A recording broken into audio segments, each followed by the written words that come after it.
Good morning my dear friend. और फिर से आप सभी का एक बार महा वेलकम है आपके अपने यूट्यूब चैनल ऑनलाइन क्लास में। एक्चुअली यहाँ पे आज से आपका मिशन स्टार्ट और मैं भी तैयार हूँ और आपको सिखाने के लिए पढ़ाने के लिए कंटिन्यू, और आप मेरे साथ बने रहिए। एकदम हम लोग अपने भाषा में अपनी तरीके से एकदम ईजी वे में समझने की कोशिश करेंगे और सारी चीज़ों को लेकर के आगे चलेंगे। इससे पहले मैं आपको कुछ बताना चाहता हूँ कि इससे पहले एक लेक्चर मेरा वीडियो मतलब इंट्रोडक्शन के रूप में अपलोड है। उसके बाद क्या है कि पहले कुछ चैनल का नाम जो था सुनील कुमार चिकू, शायद आप लोग भी देखे होंगे, बट वो मैंने चेंज कर दिया अब ऑनलाइन क्लास। अब मेरा चैनल का नाम है ऑनलाइन क्लास, ठीक है। बस ज़्यादा हम आपका टाइम वेस्ट नहीं करेंगे। और अब जो है एक ये थियोरेटिकल चीज़ें, जैसे कि मैं ये अभी जो पढ़ाने वाला हूँ ये पोलिनोमियल, जैसा कि आप लिखा हुआ देख पा रहे हैं, ये थियोरेटिकल चलेगी। जैसे थ्योरी के अकॉर्डिंग एग्जाम्पल सहित आपको समझाने की कोशिश मैं करूँगा और आप समझने की कोशिश करेंगे। और एक दूसरा लेक्चर आपको जो मिलेगा एकदम सिस्टमेटिक ढंग से लेक्चर वाइज, वो एक न्यूमेरिकल वाइज जो प्रॉब्लम होती है उसको सॉल्व करने की कोशिश। और मैं आपको एक मतलब सेपरेट वीडियो ये बना के अपलोड कर दूंगा, आप लोग देख लेंगे कि क्या क्या सिलेबस, कैसे कैसे चीज़ें चलती है, कौन सा टॉपिक इंपॉर्टेंट है, किस टॉपिक से कितने मार्क्स होते हैं। मैं मानता हूँ कि आपको ये सारी चीज़ें आइडिया होगी पहले से, डेफिनेटली होनी भी चाहिए एक अच्छे स्टूडेंट के लिए। बट रीज़न ये है कि आप उसमें ज़्यादा टाइम ना वेस्ट करते हुए आपको कुछ मिनट में ही आप सारी चीज़ों को समझ पाएंगे और जान पाएंगे। मुझे उम्मीद है कि आप मेरी आवाज़ को, मेरी बातों को अच्छी तरीके से समझ पा रहे होंगे। आइए हम लोग आज शुरू करते हैं। अपनी जो स्टार्टिंग से सारी चीज़ें मैं बता चुका हूँ कि कैसे कैसे क्या चीज़ें करने वाली हैं। चलिए यहाँ पे कुछ जैसे कि पोलिनोमियल एक चैप्टर, ये एक्सरसाइज जो है अपने 10th क्लास की जो एक्सरसाइज 2 है वो ये पोलिनोमियल चैप्टर है। बहुपद बेसिकली मैं अभी आपको नहीं बता रहा हूँ कि बहुपद क्या होती है, लेकिन हाँ इतना मैं दावे के साथ कहता हूँ कि जिस अंदाज में मैं आपको बताने वाला हूँ आपको 100% समझ में आएगी। ये ऐसे 1% भी नहीं होगा शायद आप नहीं समझ पाएंगे। और ऐसी चीज़ें कुछ होगी तो वैसे उसके लिए अगर कोई सजेशन आपके लिए होगा तो आप डेफिनेटली कमेंट बॉक्स में हमको बताएंगे और मैं उस चीज़ को सुधारने की कोशिश करूँगा। तो चलिए सबसे पहले ये पोलिनोमियल जो होता है बहुपद, हम ऐसे बेसिकली थोड़ा सा लिख लिए हैं। जहाँ पे कुछ चीज़ें हमको डिफिनेशन किसी चीज़ का लंबे में लिखना होगा वहाँ हम ऑलरेडी पहले से लिख लेंगे, क्योंकि वीडियो ज़्यादा लेंथी हम लोग करना नहीं चाहते हैं। और जहाँ पे चीज़ें छोटी होगी वो मैं खुद वीडियो में ही लिखते जाएंगे आपके साथ। तो यहाँ पे पोलिनोमियल, और ये पोलिनोमियल इसका मतलब मैनी और टर्म्स। पॉली का मतलब होता है many. Many means that means ये हुआ कि एक से अधिक, मतलब ऐसा नहीं कि वो एक ही चीज़, मतलब मोर देन वन हम लोग कह सकते हैं, अपनी भाषा में समझेंगे। आपको मेरी आवाज़ से कुछ प्रॉब्लम हो किसी भी तरीके का कि हाँ आप ऐसे बोलिए, ऐसे कीजिए, वैसे समझाइए, तो बेहिचक आप बता सकते हैं कमेंट बॉक्स में। मैं कोशिश करूँगा आपकी तरह आपकी बातों को समझने का। और यहाँ से हम लोग हिंदी में लिख लिया कि बहुपद, एकदम आसान भाषा में समझिए। अभी आपको समझना नहीं कि बहुपद होता है क्या है। बेसिकली मैंने इस चैप्टर को इसलिए लिया हूँ क्योंकि 10th क्लास का पहला चैप्टर जो रियल नंबर है वो एक बेसिक इन्फॉर्मेशन के लिए मतलब के रूप में एक चैप्टर को जाना जाता है, बट उतना वहाँ से क्वेश्चन नहीं आती है। और यहाँ पे क्या है कि ये चैप्टर एक अलग दूसरे अगला चैप्टर से रिलेटेड है। जैसे कि इसके बाद आई थिंक वो समीकरण मतलब इक्वेशन ऑफ टू वेरिएबल वाला है, तो और वो चैप्टर ये चैप्टर एक दूसरे से रिलेट करते हैं, जिसके कारण हम इस चैप्टर को पहले स्टार्ट किए, ना कि हम उस चैप्टर को स्टार्ट किए। बाकी कुछ चीज़ें होती है ट्रिगोमेट्री वगैरह, वो हम लोग आगे प्रॉब्लम के अकॉर्डिंग जैसे प्रॉब्लम को सॉल्व करते जाएंगे। प्रॉब्लम मीन्स दैट मीन्स वो हो गया कि न्यूमेरिकल, और हम लोग आगे बढ़ते जाएंगे। आइए समझिए। अब पोलिनोमियल मीन्स ये हुआ कि बहु और पद। बहु मतलब एक से अधिक और पद मतलब टर्म हो गया जिसमें कि एक से अधिक टर्म होगा। अब हम लोग एक एक चीज़ों को समझते हैं। अब डेफिनेटली एक ऐसा टाइम आएगा कुछ मिनट के बाद आप खुद समझ आए कि बहुपद होता क्या है। इससे पहले मैं आपको समझाने की कोशिश करता हूँ। चर, चर दैट मीन्स क्या होता है, वेरिएबल, वेरिएबल, ठीक है, वेरिएबल। वेरिएबल, वेरिएबल का हम अपने आसान भाषा में आपको समझाने की कोशिश करता हूँ कि वेरिएबल मीन्स जिसके बारे में मुझे पता नहीं हो, जिसके बारे में मुझे जानकारी नहीं हो। अर्थात अगर कोई आदमी गेट पे आ जाता है तो बोलते हैं, तो एक प्रकार से वो आदमी, अगर मेरे पापा पूछते हैं कि वो कौन है, तो उस समय हम ये बोलेंगे कि मुझे नहीं पता। और मैथ की भाषा में बोलेंगे कि पापा, वो जो आदमी है वो एक वेरिएबल है। बट ऐसा नहीं है कि वो हमेशा के लिए वेरिएबल ही होगा। जब हम उसके बारे में पूछेंगे कि कौन हो आप, वो आप जब बताएंगे अपने बारे में, तो उस टाइम में उसके बारे में मैं जान सकता हूँ। तो हम लोग ऑल ओवर बात ये समझे कि जिसके बारे में मुझे पता नहीं हो उसे वेरिएबल कहते हैं। मैथ की भाषा में कोई अगर गेट पे आ जाते हैं, कोई बाबा आ जाते हैं, कोई अंकल जी आ जाते हैं, मतलब जो मुझे जिसके बारे में उसके बारे में नहीं पता हो, तो एक प्रकार से मेरे लिए वो वेरिएबल हो जाता है। ये मैथ की लैंग्वेज में होकर कह देते हैं। और अगर यदि हम लोग अपनी भाषा में समझेंगे तो वो अज्ञात आदमी है, मुझे नहीं पता कौन है, लेकिन अगर मैं पूछूं तो हम लोग समझ सकते हैं, जान सकते हैं कि वो कौन है। क्लियर है। अब आते हैं, हम लिख देते हैं यहाँ पे क्या होती है कि जिसके बारे में, मतलब जिसके बारे में पता, सीधा सीधा पता नहीं हो।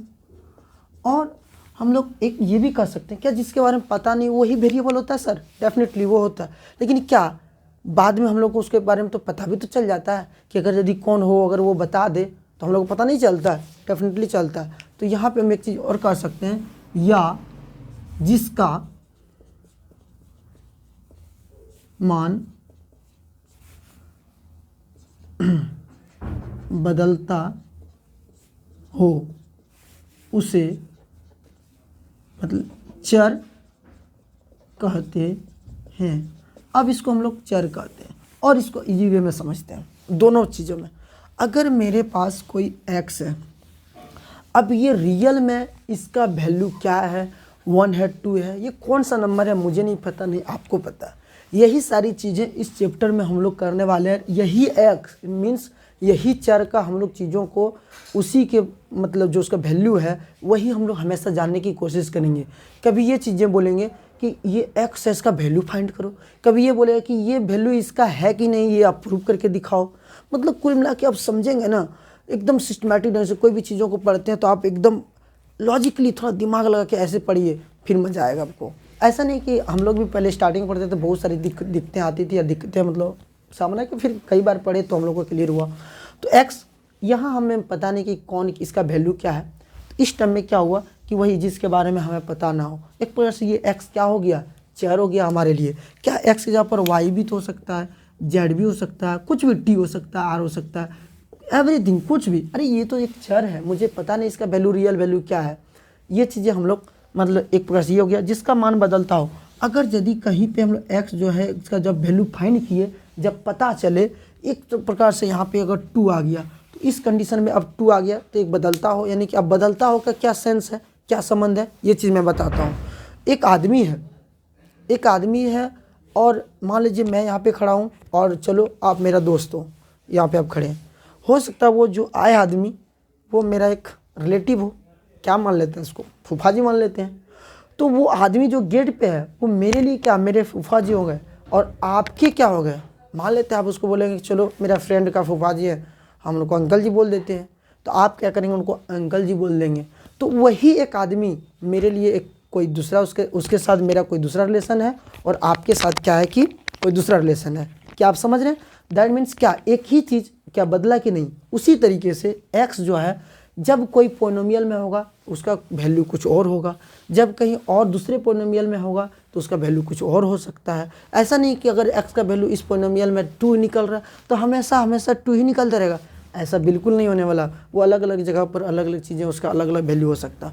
तो मुझे उम्मीद है कि आप वेरिएबल के बारे में अच्छी तरीके से समझ पाए और समझे होंगे। ये सारे वेरिएबल इस पोलिनोमियल में रहेगा, हम लोग आगे इसी चीज़ का वैल्यू फाइंड करेंगे। वो कैसे करेंगे हम लोग आगे सीखेंगे, तब तक हम आगे बढ़ते हैं। इससे पहले हम लोग वेरिएबल के बारे में सीख गए, तो इस तरह के एग्जाम्पल के रूप में अब वेरिएबल के बाद हम आगे आपको सिखाता हूँ। चलिए अभी नहीं बताता हूँ, लिखते हैं तब आप देखिए, ठीक है।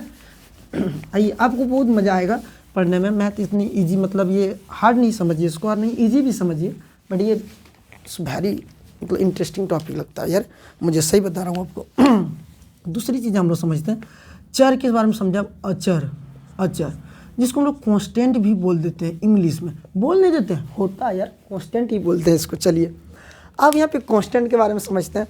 कांस्टेंट का मतलब आपको बता दें, सीधा बात, कि जिसका मान वैल्यू समान बदले ना, वो सिर्फ एक ही चीज़ हो। कहने का अर्थ ये हुआ, हम लोग एक अपने गांव के भाषा के बारे में समझते हैं, या फिर हम लोग नॉर्मली अगर नंबर के बारे में समझते हैं तो आप बहुत अच्छा बोलिएगा सर उतना क्या बताता है, बताइए ना कि जिसका मान नहीं बदलता हो, मीन्स 4 6 अगर ले लेते हैं कोई 0 1, मतलब आप कहीं भी चले जाइए ना, इसको अगर हम इस नंबर को अगर इसको बोलेंगे 5 ना, तो आप भी बोलेंगे 5, आपका मतलब आपका रिलेटिव भी बोलेंगे 5 और मेरे रिलेटिव भी बोलेंगे 5। ये नहीं बोलेंगे कि ये वहाँ पे कुछ और हो गया, यहाँ पे कुछ और हो गया। अब इंडिया के बाहर भी चले जाएंगे, जहाँ भी जैसे चीज़ें होगी तो वहाँ पे वैसे बोलेंगे। हम लोग एक दूसरे भाषा में समझते हैं, अपने लॉजिक की भाषा में, कि अगर आदमी के रूप में ले लेते हैं कि एक चलिए मुखिया जी के बारे में बोलते हैं। मुखिया जी के बारे में इसलिए चर्चा कर दी क्योंकि मेरा गला भी थोड़ा आपको लगता होगा, और अभी ग्राम पंचायत का चुनाव चल रहा है तो उसमें हम भी बिजी हो गए थे, थोड़ा सा होना भी चाहिए क्योंकि आज ही तो चुनना है, वो 5 साल के लिए तो सही से काम कर पाएंगे। तो क्या हुआ कि अब वो सबके लिए मुखिया जी हो गए, उसका बदल नहीं रहा वो।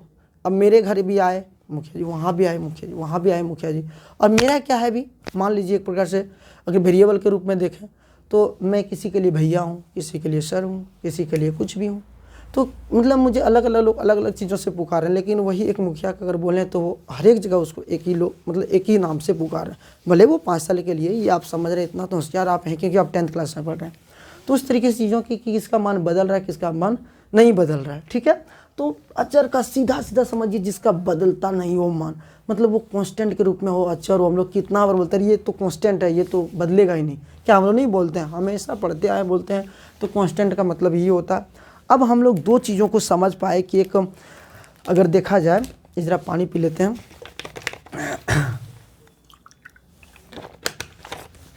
हम लोग बहुपद अभी नहीं समझ रहे हैं, ये भूल मत कीजिएगा, ठीक है।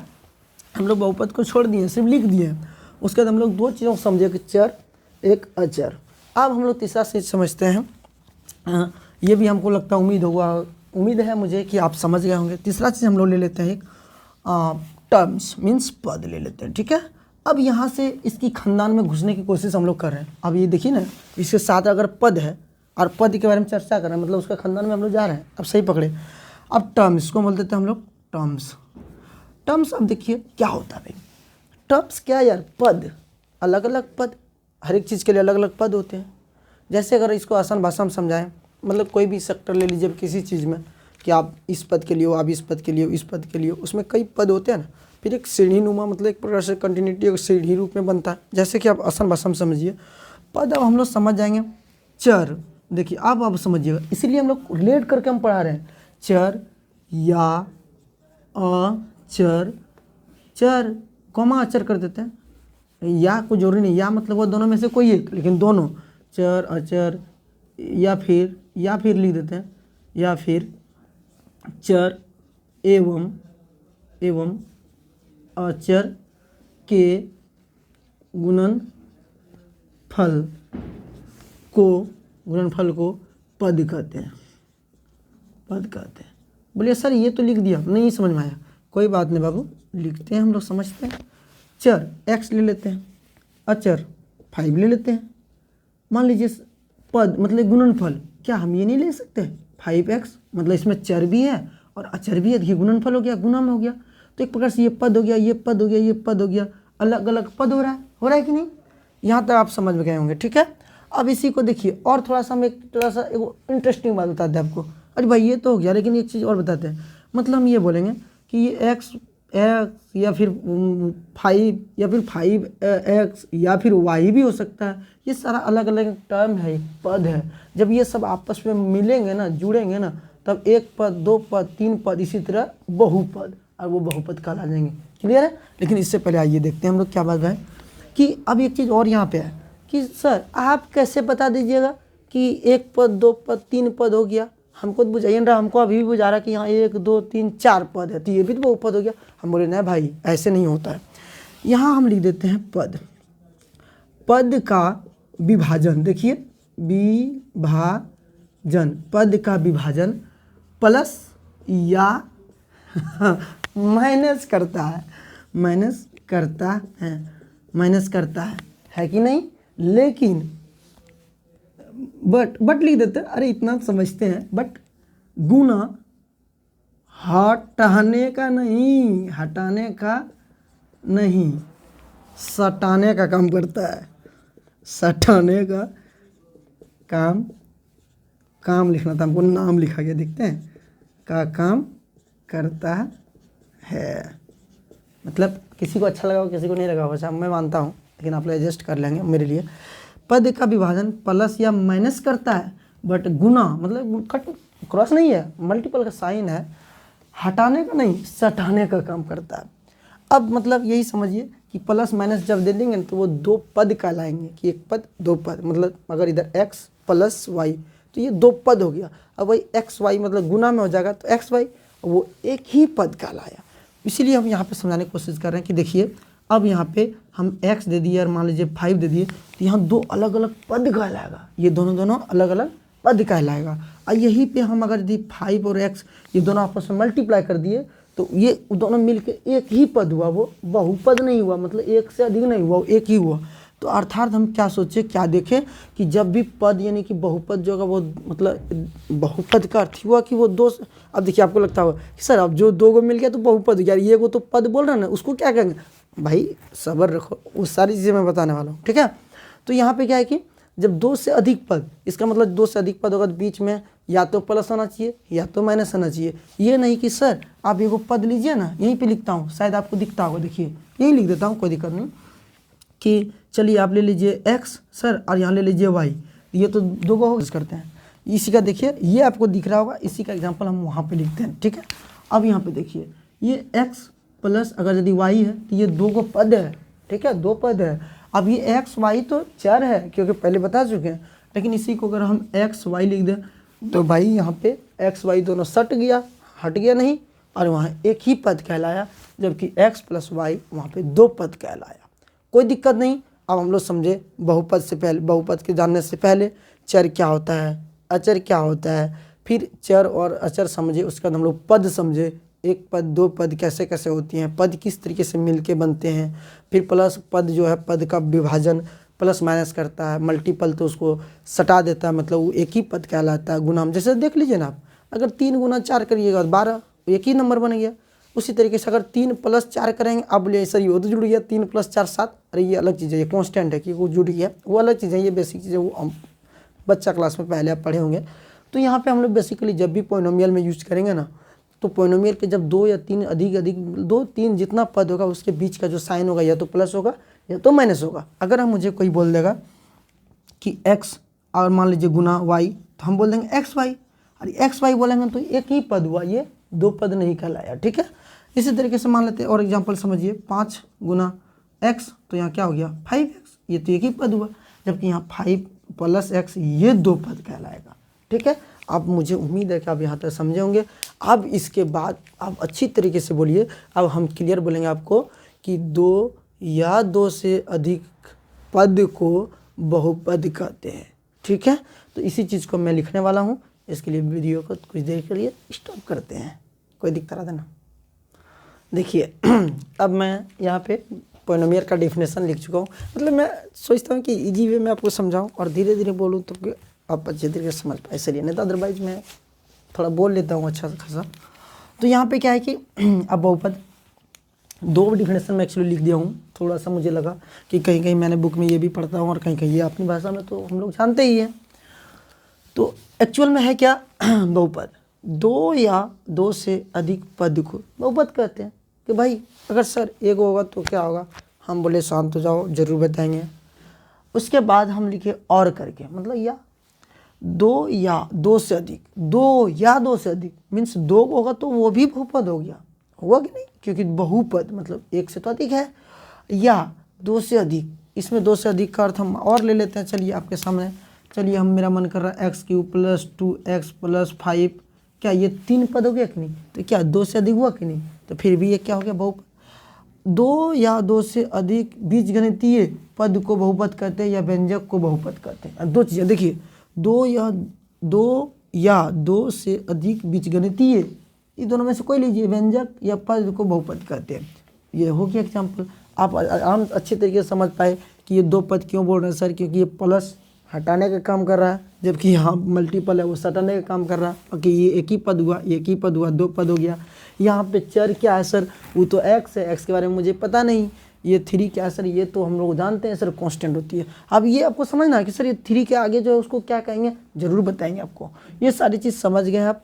अब यहाँ पे मैं एक चीज़ आपको क्लियर करना चाहता हूँ कि सर ये बीजगणितीय व्यंजक मतलब मुझे नहीं आया, ठीक है, नहीं आया। इसका अर्थ ये होता बाबू कि जब कोई चीज़ों को ना, जैसे हम लोग अलजेब्रिक में आप देखे होंगे कि अलजेब्रा जब पढ़ते हैं a + b का होल स्क्वायर, तो एक बीजगणितीय में चीज़ों में जुड़ती है। बीजगणितीय का अर्थ होता है वही कि जब कोई भी दो टर्म है, चाहे वो वेरिएबल का हो या अचर का हो, चर का हो, लेकिन उसको जो प्लस या माइनस जब अलग अलग करे ना, तो एक प्रकार से वो बीजगणितीय व्यंजक ही कहलाता है। जैसे एग्जाम्पल के रूप में समझते हैं कि हम अगर 3x + 5 माइनस यहाँ पे हम y कर दिए। एक प्रश्न देखिए बीच में प्लस में साइन है, एक प्रकार से बीच गणितीय व्यंजक ही कहलाता है, ठीक है। तो ये चीज़ें क्यों लिखे हम, क्योंकि ये बुक वगैरह में लिखा हुआ था तो आप बोलेंगे कि ये आप तो बताए नहीं, इसलिए हम इसको क्या किए नीचे लिख दिए। अदरवाइज़ आप अपनी दिमाग से ये भी समझ सकते हैं कि सर 2 या 2 से अधिक पद जब हो गया ना उसे बहुपद कर दिए। अब इसमें आपको पद क्या होता है ये भी बता दिए, सारी चीज़ लगभग मैं बता चुका हूँ। अगर मुझसे कुछ छूटा होगा तो आप ज़रूर मुझे सजेस्ट करेंगे, और सजेस्ट कर आपके लिए हमेशा ये चीज़ें मैं देखने के लिए तैयार रहता हूँ कि कुछ सजेशन मेरे जो भी देखने वाले होते हैं, चाहने वाले, जिसको अच्छा लगता है और वो देखते हैं। चलिए मैं अगले लेक्चर में आपसे मिलता हूँ, तब तक के लिए आप लोग देखते रहिए, और अच्छा लगे तो शेयर, लाइक, कमेंट, और जिसको ज़रूरत है उस तक पहुँचाइए, और जो भी आपका सजेशन हो मुझे दीजिए। तब तक के लिए धन्यवाद।